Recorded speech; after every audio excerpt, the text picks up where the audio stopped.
Hi friends, remember parties? If you don't, that's okay. Here's how they go. Okay, it's like a POV TikTok experience. I say, "Hi, my name's Taylor," and you say, "I'm Mayor Bill de Blasio?" "Nice to meet you, Bill. What do you do?" "Well, I'm the mayor." "Oh, cool. You should cut $1 billion from the NYPD budget." "That's not the script of a party. You ask me what I do, and then I tell you my job, and then I ask you what you do, and you say, A lot of things. Inspired by a tweet from Rosianna Halse Rojas, I thought I might talk about what my jobs are, because honestly, I lose track sometimes. So if you ask me what I do at a party, depending on my audience, I will tell you one of 3 things. The first is my day job, the one that comes with health insurance and pays the rent on this palatial estate. I work for a software company. I'm a woman in STEM. So I've talked about working in politics and nonprofits using the internet to get people to donate their money or take action. And one of the ways that you can do that is to send them a text. So in 2017, I changed jobs from working at nonprofits and campaigns using texting software to now working in the private sector and helping the nonprofits and campaigns who are now my clients text their people well. That could be anything from like, what does an effective fundraising conversation look like, to how do I write the code to like calculate a suggested donation amount and plug it into the text? As I said, a woman in STEM. If you get this version of me at a party, when you ask what I do, I'm going to say, "Have you ever gotten a text reminding you to vote?" And you're going to be like, "Yeah, but I don't know how they got my number." And I'm going to be like, "Well, there are actually 2 types of text, broadcast and peer-to-peer.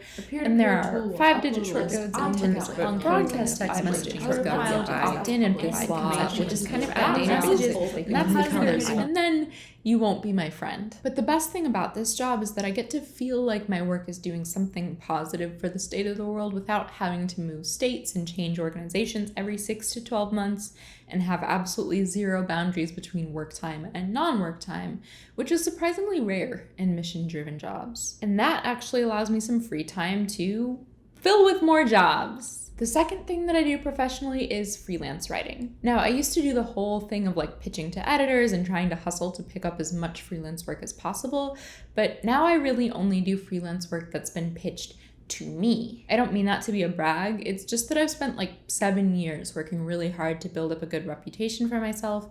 And also, whenever I take on a new project, it usually means that for the next 1 or 2 months that I'm working on it, I don't get to work on any projects of my own. It's what your friend and mine, Evelyn from the internets, calls a happy distraction from your dreams. And while I really like freelancing, I've also been telling myself that this is the month I'm gonna finish my book revisions for the past 7 months. At this point, I mostly only work with people that I've worked with before because I know I like working with them and I know that they'll pay me in a timely manner and I won't have to spend an extra 20 hours following up on invoices. So my main freelance client is Complexly, the makers of Crash Course and SciShow and assorted civics projects that kind of float around on their own. Since 2016, I've written for them on 6 different projects that you may have seen, and depending on when this comes out, there are 2 more that you haven't seen yet. And I've also gotten to work on all of them with my pal Nicole Sweeney.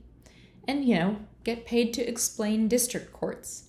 Cool. And then the last thing that I consider a job that I have is this channel. It kind of borders on not a job because I would still do this even if I lost money on it. In fact, I did that for like 7 years, but I do put a lot of work into making these videos. On the AdSense side, girl, I get a check for like $100 every 4 to 6 months.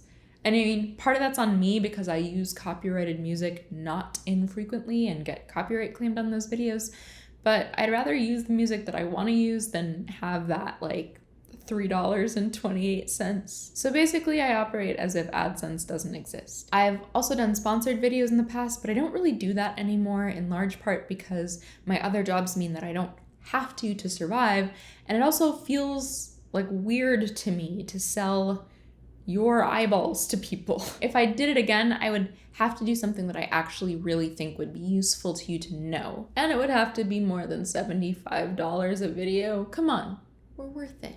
The main source of my income on my videos is the Radish Collective, my Patreon community.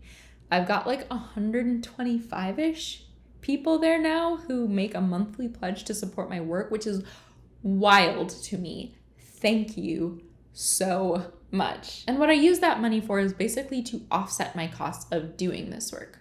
So the Radish Collective is paying for the captions on every video, they pay for my Adobe Creative Cloud subscription, and my website domain. I tried to get a Squarespace sponsorship. Trust me, they were not taking my calls. And then the rest goes into savings for the next time I need to replace my computer or any of my camera gear. Oh, and they also helped me make the Badly Drawn Bats scene. So sometimes they enable me to do the kind of work that generates no money at all, like making zines or noodling around on my guitar or revising a novel. You know, all the dreams that I'm trying not to get too happily distracted from. Anyway, that's how I make my living since you asked, Mr. Mayor, and I'd really like you to spend my tax dollars on education rather than cops. In the comments, tell me about your multi-hyphenate millennial internet career, and do you have any happy distractions from your dreams? All right, I will see you soon.